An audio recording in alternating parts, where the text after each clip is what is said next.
if I bleed tonight, if I am sad tonight, I don't have a job to find. And if I work tonight, if I'm so tired tonight, I'll fall asleep when I'm home.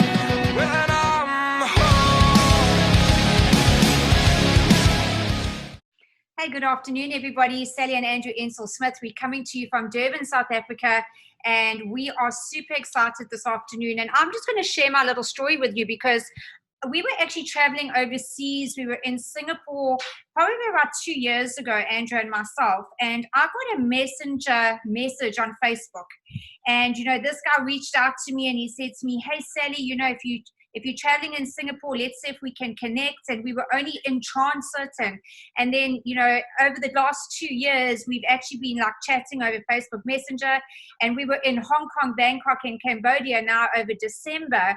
And he was sending me messages and saying, you've got to go to this place in Bangkok. It's got the most magnificent views for sunsets. And you've got to go here in Hong Kong. And it was just so inspirational for us to have connected with somebody in a complete another city. And it was through being a Dream Trips member. And I want to share Victor's story. He is on the call right now. And Victor has been a Dream Trips member since 2011, so 9 years he's been with the company. So he's seen a lot of changes on the Dream Trips membership itself over the years. And, he was previously a security officer. And what he said to me is that prior to World Ventures as a Dream Trips member, he was actually part of 7 other network marketing companies as a consumer.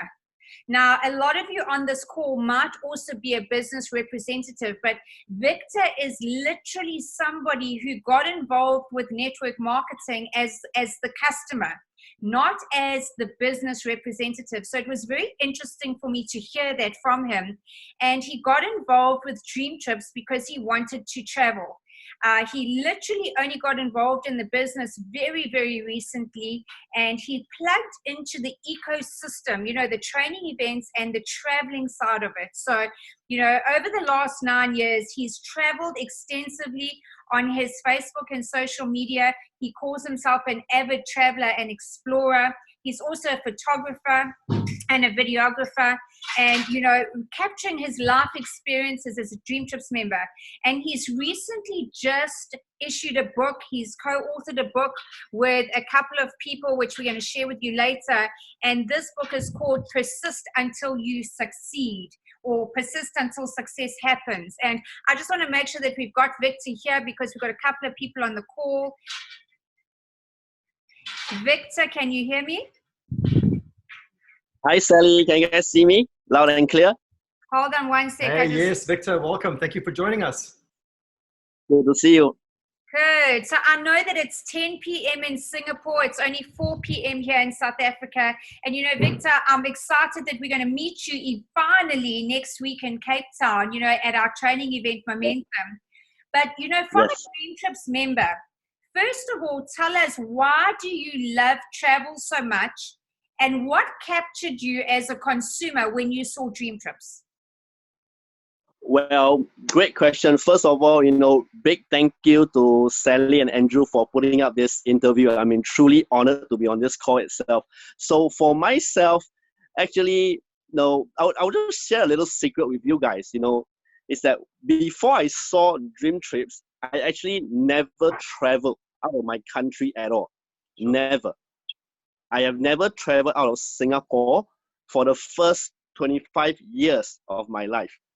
It's not because I didn't want to travel or what, because I just don't see the pleasure in traveling. Honestly, I don't see the pleasure in it because I always see people traveling here and there. So the first thought that came to my mind is that, why are these people so excited about travel? I mean, what's so exciting getting on a plane and flying like halfway around the world, feeling tired and you don't even have the energy to explore the city itself?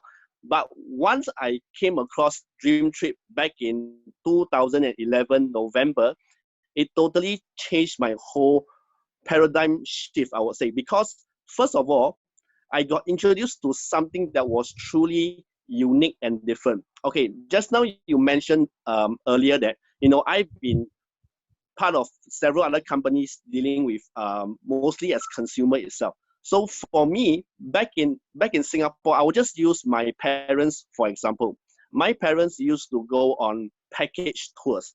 I mean, tour packages. I mean, they follow the traditional way. They go to the travel agency, and maybe they just go to the travel agency and say, hey, you know what? I want to go to China, for example, for 4 days. What package can you offer me? So they will package it out, everything itself. But the thing is, with package tours, as what my mom told me in particular, was that when they went on the trip, it felt more like, they are being chased around, so to speak. When I say chased around, meaning to say is that they have to wake up at a certain timing. They have to wake up, like, I just give you an example. They wake up at 6 a.m. in the morning to go have breakfast at 6:30. Then after that, they only have about an hour to finish the breakfast, so they got to eat really, really quickly. So after that, after they finish breakfast, they got to meet at the lobby to go for this city tour or whatever tour that the agency arranged. So when they go for the tour, they go to that location, the person will basically try to hard sell them into buying stuff where they don't really need. And oftentimes, this is one of the reasons why my parents didn't really like traveling after a few episodes like this. And it kind of affected me as well in a way, so that I didn't really got very interested into travel itself. But when I saw Dream Trip and I went for my very first one with my mom back in 2012, I remember it was just a very short trip, just a 2.5 hours flight to Phuket in Thailand. But the service and the treatment we got there was something that even till today, you can ask my mom about it, and she can tell you every detail of what happened 8 years ago. She can still tell you that. That is the kind of memory that sticks with her. I mean, if she can remember that experience so well, I believe I can remember it as well, right? Definitely. Yeah. Absolutely. So tell me, how many trips in total have you booked? And do you book everything on your app? You book your flights, or are you only booking dream trips? Well, I would say for me, because recently I just came back from a cruise. Recently, I went for a Dream Trips cruise in the Middle East. So that was my, that was my 65th vacation in 9 years. 65th. All right, 65th vacation. And if talking about Dream Trips wise, I've been on 18 Dream Trips. Yes. 65 vacations, 18 dream trips. Now, you obviously saved a lot of money, otherwise you wouldn't have taken all those vacations. Oh, definitely. Using the product, I mean, what kind of vacations excites you? What do you take? Do you do the history tours going to UNESCO heritage sites? Do you go watch the Formula One in Abu Dhabi? Do you do the cooking classes? What kind of trips actually excites you that gets you on all these vacations? Well, I would say personally, for me, my personal favorite is going on sporting trips. Personally, for me, I love to go for sporting trips. Like, for example, like if there's a Formula One, like Andrew, you just mentioned, like Formula One in Abu Dhabi, that could be one of it. And, probably like a football match, at a World Cup, or, or the European Championships, stuff like that gets me really excited. But I would say in recent times, my taste for travel and dream trips wise have kind of expanded. So right now I'm even more excited about stuff like historical sites itself, because I myself as a photographer and videographer, I love to take photos and videos to create little videos like this on my travel vlog, whatever you want to call it. Then I post it online and share it with people. Oh, how amazing this trip is. Yeah, that's what I love to do nowadays. Now, so Victor, tell us, for somebody who's on the call right now that has never done a dream trip yet, maybe they're a brand new member, Dream Trips member, and they're trying to figure out, is it easy to book a dream trip? What is so special about being a Dream Trips member? Because you've seen the product change over the last 9 years. And right now, I don't think the booking engine has been any better, right? Oh, definitely itself. Andrew, if you don't mind, can you just pull out the picture that I sent you earlier? Just now, that one. So I just want to emphasize. I couldn't. The resolution was so bad you can't really see it. So just talk us through it. No problem. So basically, when I first joined, all right, the membership, I wouldn't say it's bad, because when I joined, it was already in 2011. That is like 6 years after the company initial launch in US itself.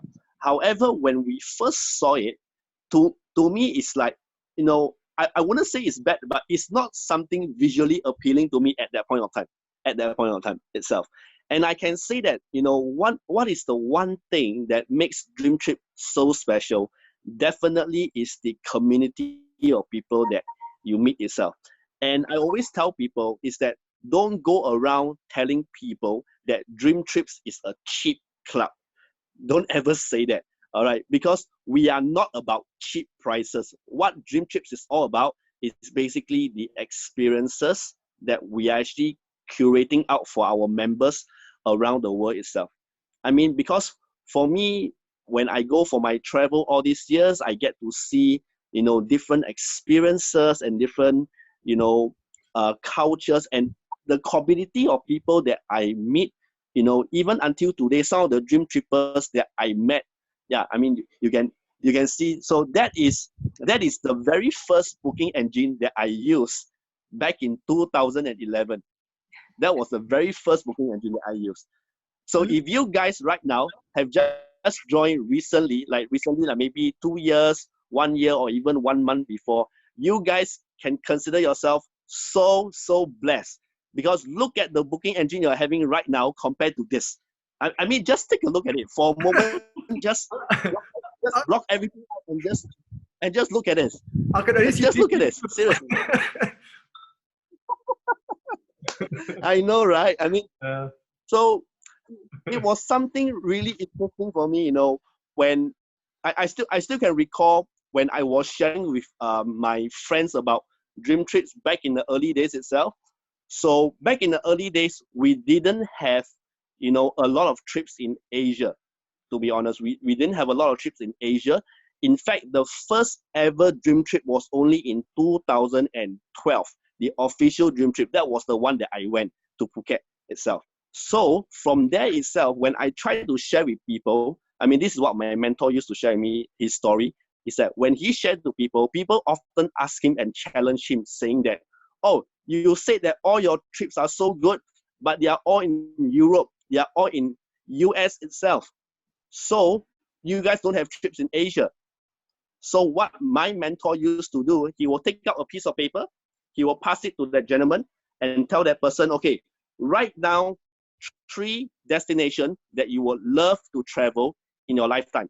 So the person will start writing down the 3 destinations itself.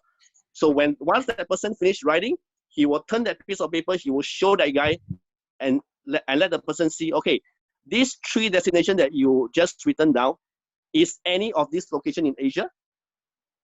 None. So basically, we Asians love to travel out of Asia. I'm not saying Asia is bad or whatsoever itself. It's just that, for example, Sally and Andrew, you guys came to Asia recently, correct? Yeah. I mean, you guys love the experience. I can saw it from your Facebook and everything itself. Yeah. So in a way, it's like when, for example, I go to Africa, it's that I find Africa a gem because it's something new to me itself.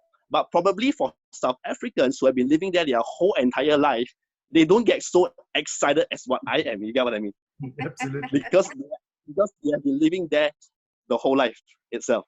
It's just like, when I have friends coming from US to Singapore, when I'm bringing them around, showing them all the sights and wonders, they were telling me, hey, why aren't you excited about it? I say, I've been living here for 30 over years. I mean, I've seen this every day. You get what I mean? Yeah.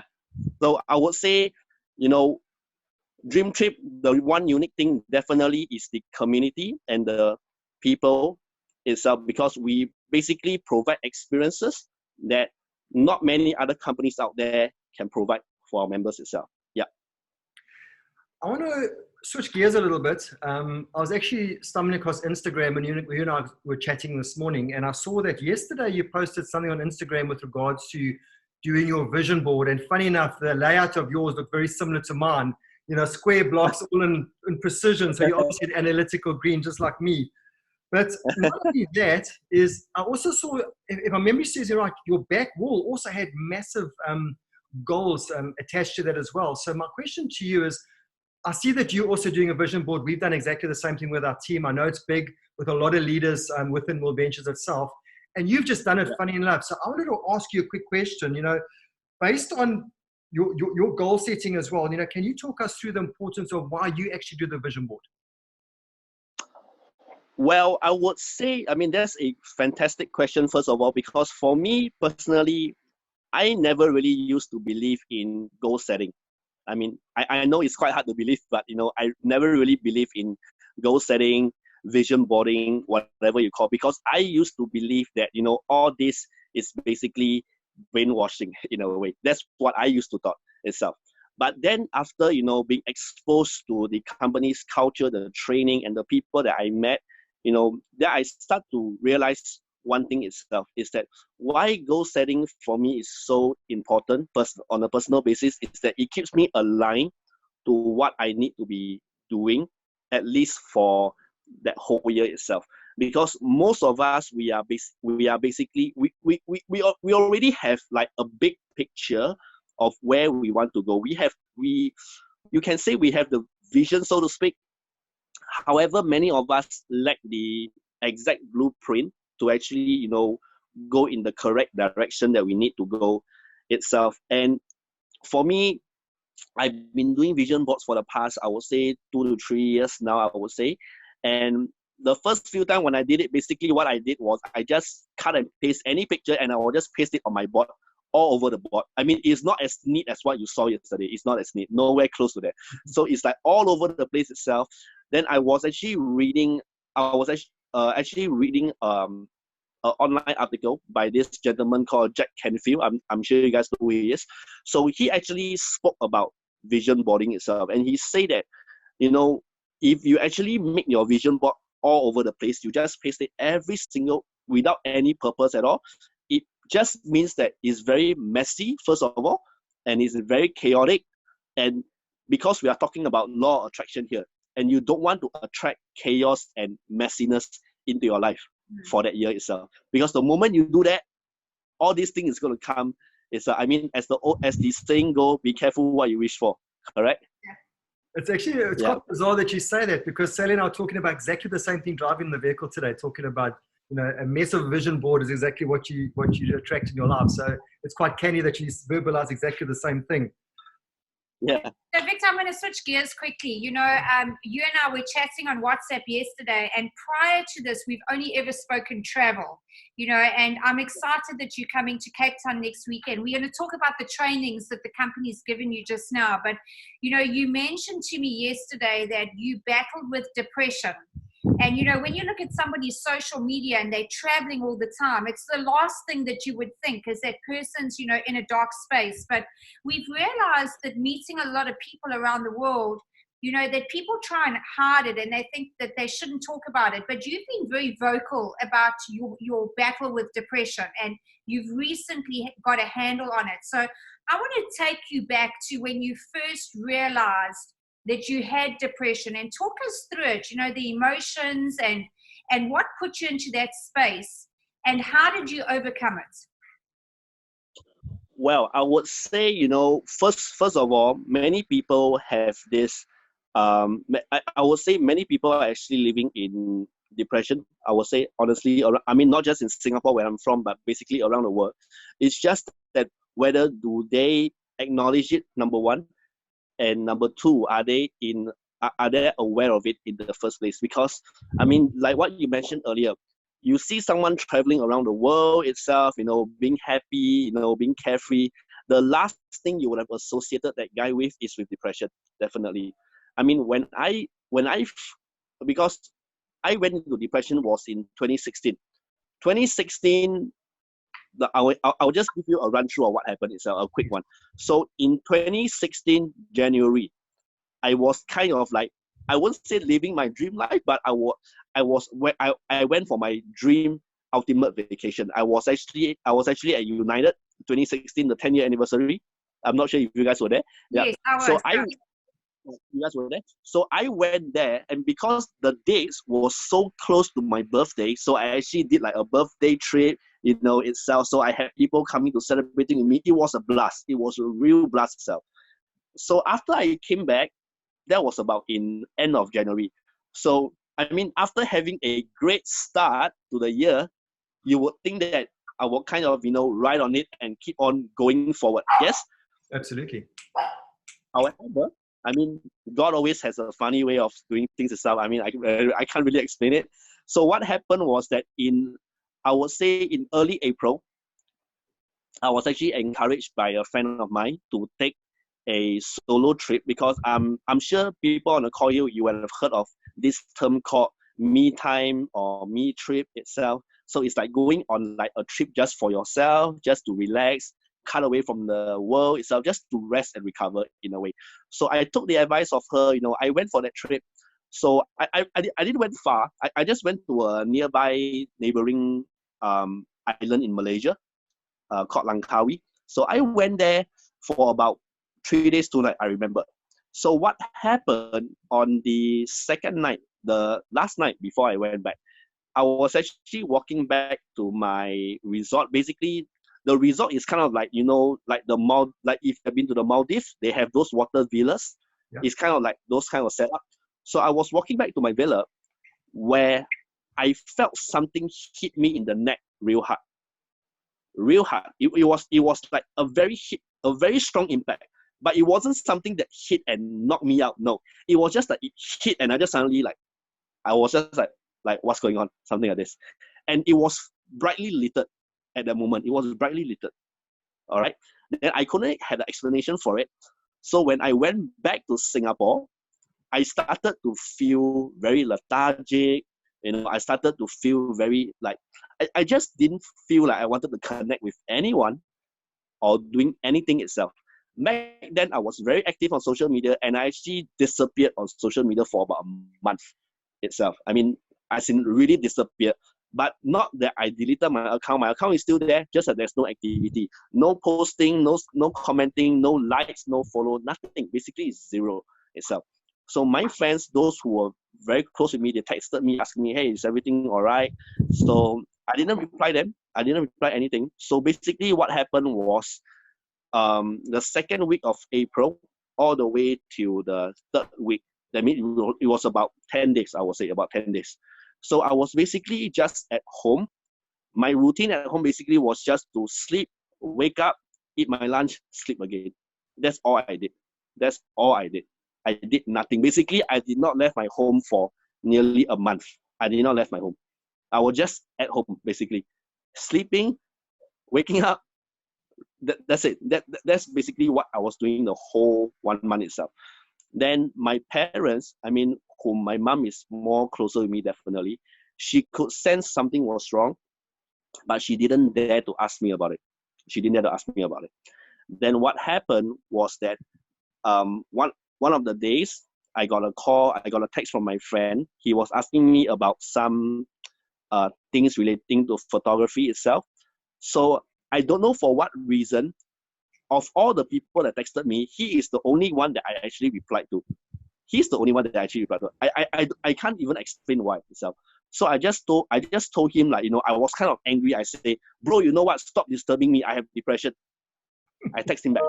The other day he asked me what's going on. The other day I told him what happened. Then I told him that I was scared, everything itself. So he dropped everything. He came over to pick me up from my house. We went over to a nearby cafe to sit down and have coffee. Then we just chatted everything itself.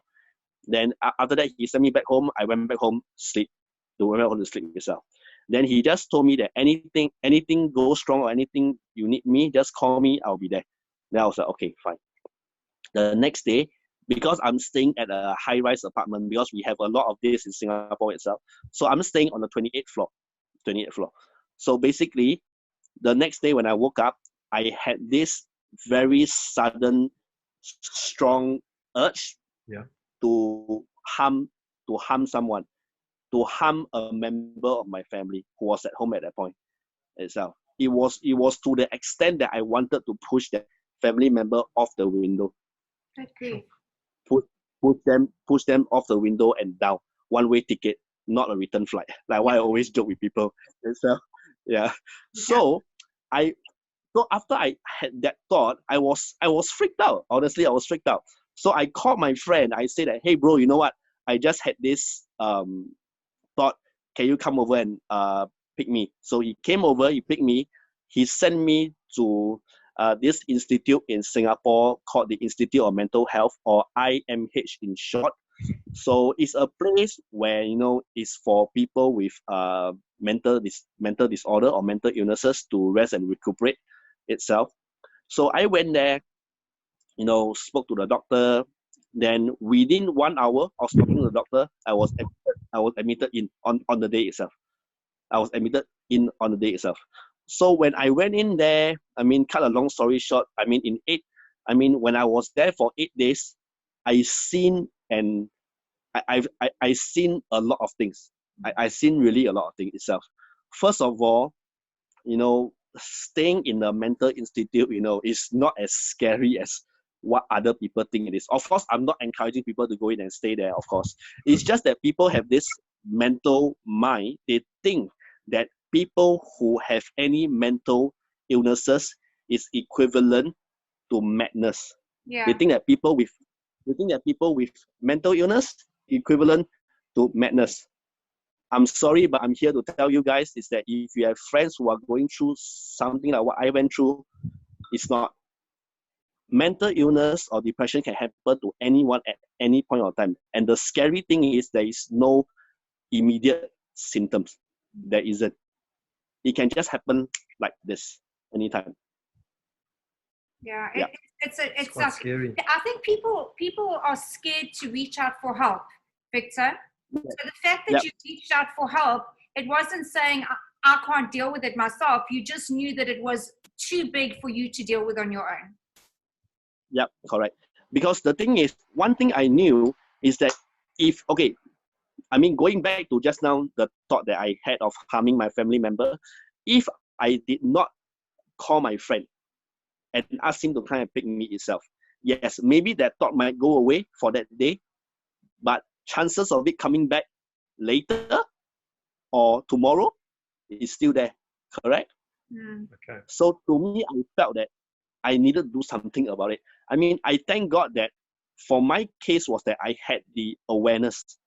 I had the awareness to actually, go seek professional help in a way. Yeah. So you were admitted to a mental hospital, and excuse my ignorance, because I just get this impression from what I see on TV. Going to a mental hospital, a whole lot of crazies sitting around banging their heads against the wall.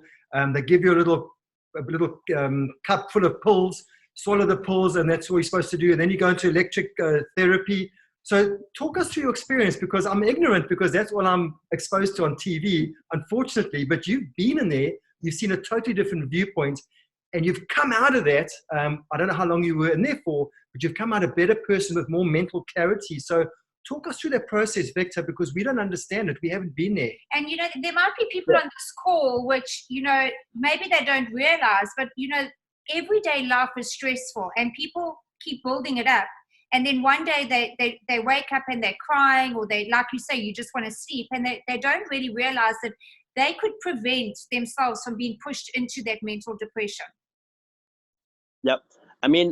First of all, to answer Andrew's question, I was there for about 8 days, about 8 to 9 days, close to that itself. So the thing is, with the involvement of, social media, television, everything itself, we more often than usual, we are being painted a very wrong impression of what the actual reality is itself. Like just now you were saying that, does the people inside, you go in there, they force the pill down your throat, they put something on your head to shake you up. No. It doesn't happen like that. Okay. At least for the one that I went through, it didn't happen to me that way. I can't speak of other countries, of course. I can't speak of other countries. Hollywood. But what I went through in my own country, the place that I went into, basically, it was pretty relaxed. I was just basically, you know, resting and recuperating. Of course, they give us medication to take at stipulated timing itself, definitely. But most of the time, we were just, you know, resting. If not in the daytime, we come out for our meals.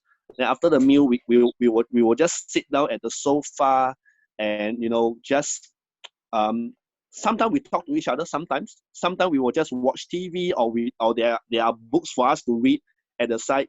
Yeah, it actually feels the same as just a regular hospital ward to me. It feels exactly the same. Was there counseling involved as well? Was there a counselor that was actually getting you to bring this information out to your head so they can try and identify the Yes, root of the question? there was a counselor there itself. Then for me, after I got discharged, they actually recommended me to see a psychiatrist itself. So of course, you know, seeing a psychiatrist, I wasn't very agreeable on that, because again, you know, people always have a misrepresentation of psychiatrists. They thought that you sit down there, you know, they will say some magic words to make you sleep and hypnotize you. No, it's not like that. Then after that, when I went for the psychiatrist session, and I spoke to my psychiatrist, it was actually the complete opposite of what people think it is itself. And back to Sally's question, is that saying that, you know, people nowadays, they are all very high stressed up, I would say, very high strung up individuals itself. And I find that, you know, one of the best way to manage it is really, you know, learning how to manage the expectation of, you know, you have towards yourself, and also more importantly, people's expectation towards you. Because from what I have understand is that, you know, my case of depression, how I fell into it, was that it was really built up pressure over the years, that it just snapped at that moment itself, I would say. Yeah. And Victor, if you don't mind me asking, how old are you at the moment?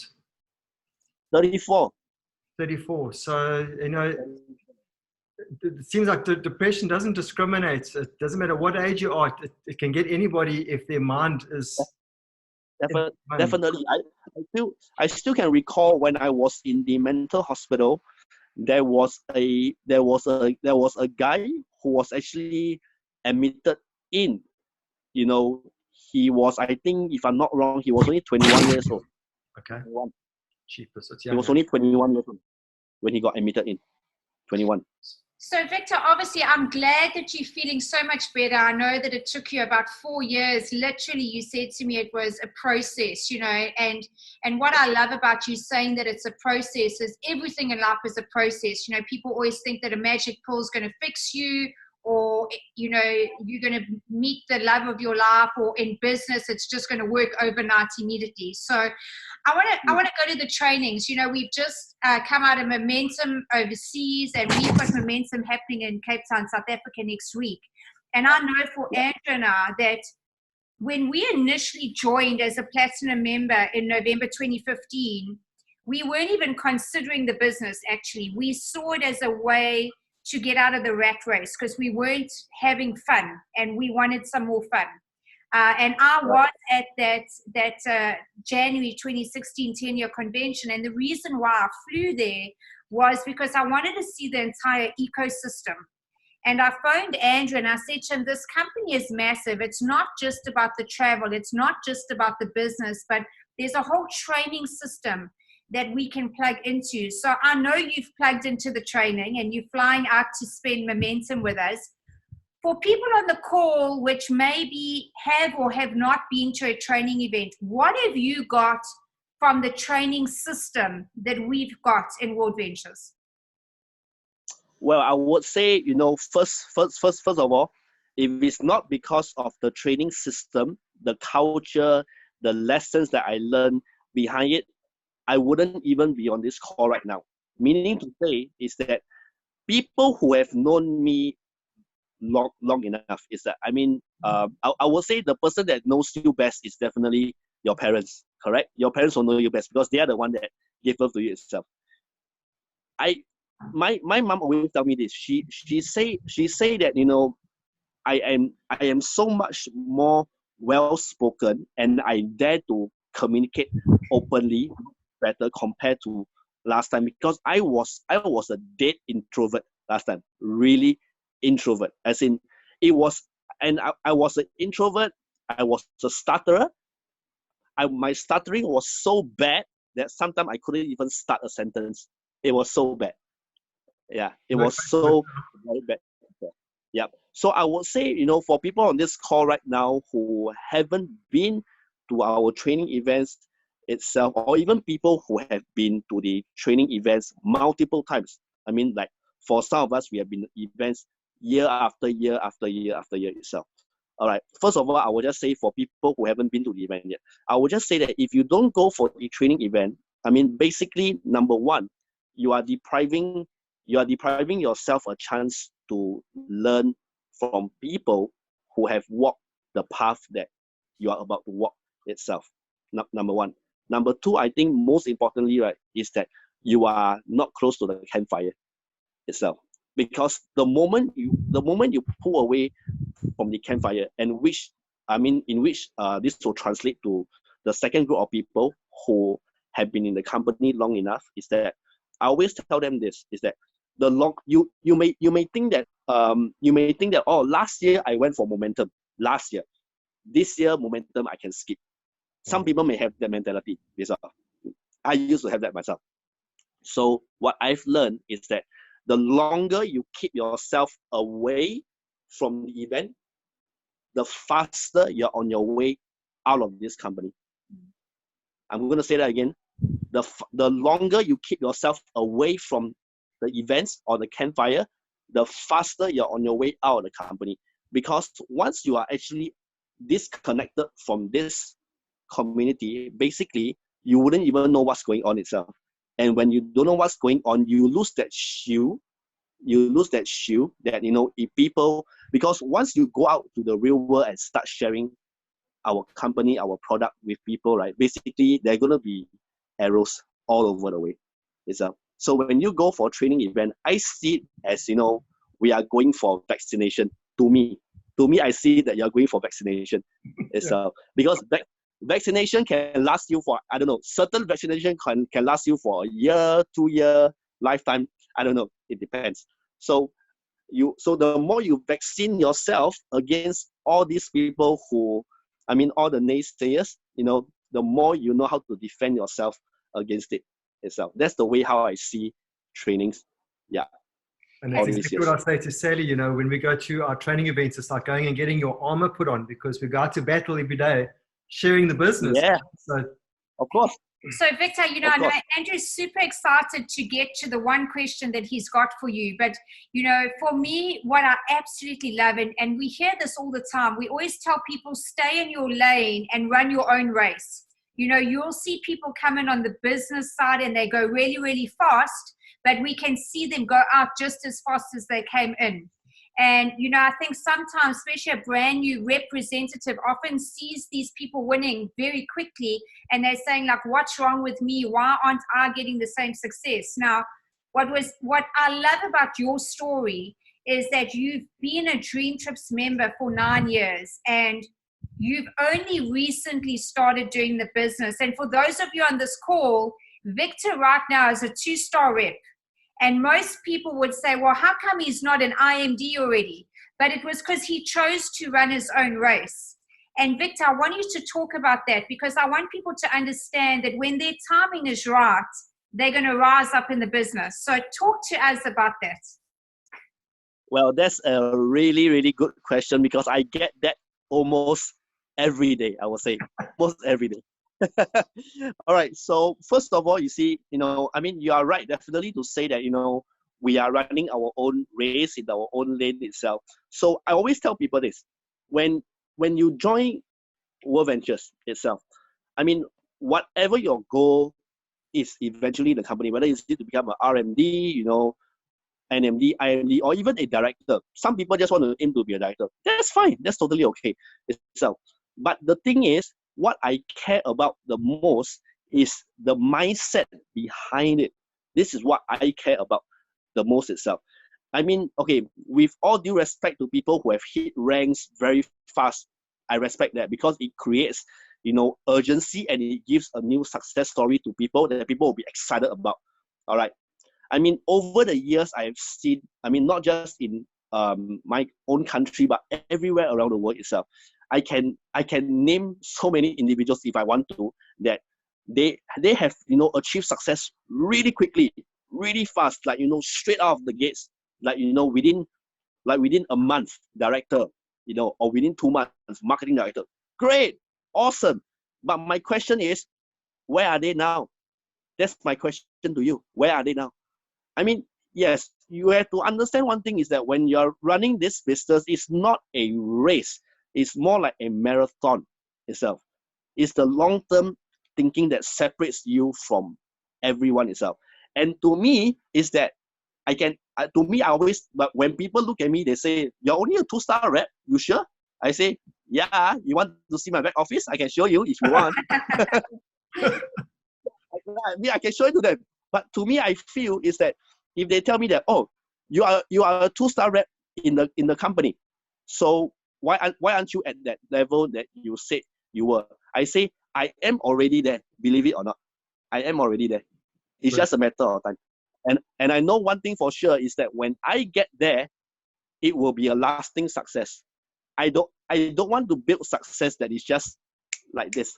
Like it's just like a shooting star. You see them, but as fast as you see them, you don't see them again.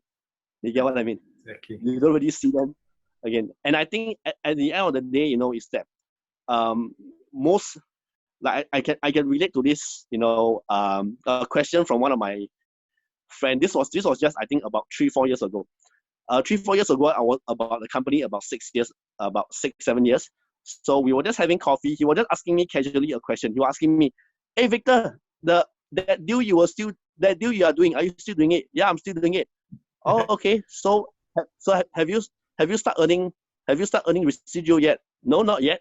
Then why are you still there?" I say, "Well, I just asked them this question. I said that, how long have you been in your job? They say 10 years. I say, good, 10 years. But okay, disclaimer, this is a good friend, so I can say whatever I'm about to say. If that's why I'm very close with him. So I asked him, how long have you been in your job? 10 years? Great. So I asked him, have you earned the CEO paycheck yet? No. Then why are you still there? For sure. I think the lesson here is that we get way more out of being a Dream Trips member. And like you said, you've made friends. We've just made a lifetime friendship with you. And that was, if it wasn't for Dream Trips, we would never have connected. So I'm blessed to have you on the call and share your story. And obviously, Andrew would love to ask you about the latest book.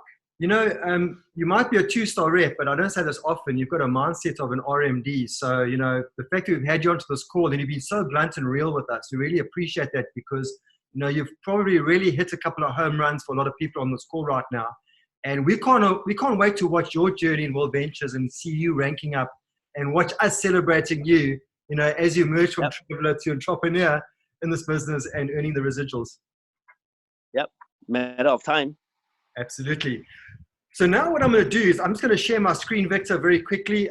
We've got a couple of people on the call that we've been promoting you, and they got no idea why I'm so excited because, you're a 34-year-old. You've also co-authored a book, Persist Until Success Happens. You and I were chatting, and there's a couple of names on this book that, we all know very, very well. Sachin Govender and Matt Morris. They are personal mentors, and, you've been fortunate enough to actually be involved with co-authoring a book with these incredible individuals. So I just want to hand it over to you. I know this is about your journey being young. I haven't seen the book, but I know you and I have been chatting. I'm definitely going to get my hands on a copy, which we'll talk about when you're finished. But why don't you just talk us through your journey and what made you write this book and, what made you realize that this was a message that you wanted to be heard? Right. I would say, how I actually had even the slightest idea of writing a book was when I went for Journey back in 2013. That was about 7 years ago. That was the first journey in Asia.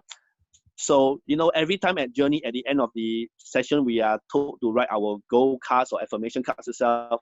So I just wrote one that I say that, one day I'd like to publish my own book itself. And I never see that card for the next 6 years, I would say, for the next 6 years, until last year when I went to Journey again. When I did that similar exercise, when I actually saw that I wrote down saying that, I want to publish my own book. Then when I look back to my goal card 7 years earlier, I was kind of shocked that it actually came true. I was kind of shocked. But I would say, everyone, regardless of any success level in their life, I'm not just talking about World Ventures, I'm talking about life in general.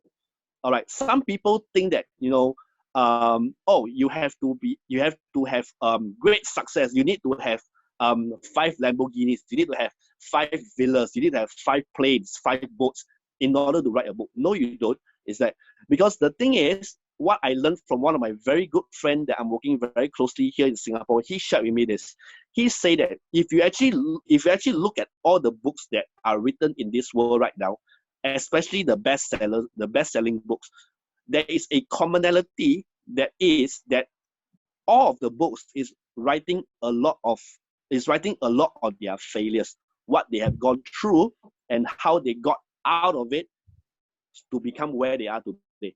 So to me, when I wanted to write this book last year, when I look at the names in the book, I see Matt Morris, I see Sachin Govender. In my mind, I'm thinking that, what do I have that they don't have? You get what I mean? Yeah. They have, they have money, they have status, they have everything itself. But me, what do I have itself? So I was really thinking really hard itself until, I was chatting with one of my friends last year when I was in Macau for the review. So she told me that, your story is really about transformation. How you have transformed your life from what you went through, all these years itself, to where you are right now. And this also translates to what I shared with you earlier itself. All these challenges is just going to, make me even stronger itself. And I always like to tell people this, is that whatever doesn't kill you will only make you stronger all the time. It's already proven. Yeah, itself. This also can translate to, what we are doing in World Ventures itself. I always tell people is that if you share with 10 people, these 10 people reject you, does it kill you? No, right? If it doesn't kill you, go out there and share with more people. It doesn't kill you, right? So just continue doing it. And I have a vision, is that, this book will really serve to be, one of the springboards for my second book. I'm actually planning my second book now. I'm actually thinking already. My second book will really be about me, 100% about me, 100%. It's my own publication. I can't give a definitive date for now, but for now, this book, I'm happy with it for now. So I'm going to put that book back up on the screen while I just talk us through what I'm about to say right now. So for a lot of people in Building for Success that are actually on this call right now, that are going to Momentum, the good news is you're going to be in Momentum as well. And you and I were chatting, and you said that you're going to have a couple of these books available. You're also going to order them. You're also going to sign them, and you're going to give it to us at a discounted price of only $20. So we are very, very thankful. And also besides that, over and above just having the books available for us, for Building for Success as well, Sally has kindly arranged with you to have a meet and greet as well. So we can have the fortunate privilege to meet with you in person, have a chat, maybe share a bit of coffee as well, and just get to know each other again and have a bit of fellowship. And at the same time, the people on the group right now, they can obviously have access to that meet and greet with you as well. So Victor, we cannot wait. It's going to be absolutely awesome. So Victor, as we close up, besides coming to Cape Town next week, where is the next dream trip? What is the bucket list for 2020? Bucket list, huh? I would say this year I would really like to kickstart my own personal project, because I have this project that in the next 3 years, I would say in the next 3 years, my plan is to bring my mom to visit all 7 wonders of the world. Oh, wow. So this year, I would like to start with at least 1 or 2, at least, God willing. Yeah. So I would say probably my next one will be, I don't know, I'm seriously looking at Egypt. I'm looking at Egypt, the pyramids. Yeah, I think that would be a nice place to start. Absolutely. Definitely. We've been there. I think Andrew and I have been there twice or 3 times already, and it is just magical. So we're looking forward to seeing those photos of you and your mom at one of the wonders of the world. Victor Zeng from Amazing. Singapore, thank you for being on the call with us, and we're looking forward to seeing you so in a much. couple of days. Take care. Yeah, all right. Victor, thank you so Really? much, my brother. It's been an absolute privilege having you on the call with us. You know, we made another friend through this amazing company, and we look forward to seeing you at Momentum. And my team, I'm sure, are excited to meet with you as well. And we can't wait to get our hands on a copy of a book. I want to see your transformation and just pick up some nuggets from your journey itself. Yeah, Thanks, Victor. pleasure is all mine. I mean, I wish the best for every single one of you guys. Those of you who are traveling all around Africa to Cape Town, you know, may God be with you guys. Safe travels, and I look forward to meeting every single one of you guys at Cape Town itself, shaking your hand, passing you guys my book, getting a picture, do all the fun stuff, man. All the fun stuff. Can't wait. See you Friday. Bye, guys. Take All right, care. Victor. Thank you so much. Thanks, guys. That's a wrap for today. Thank you. All right. Cheers. Bye-bye.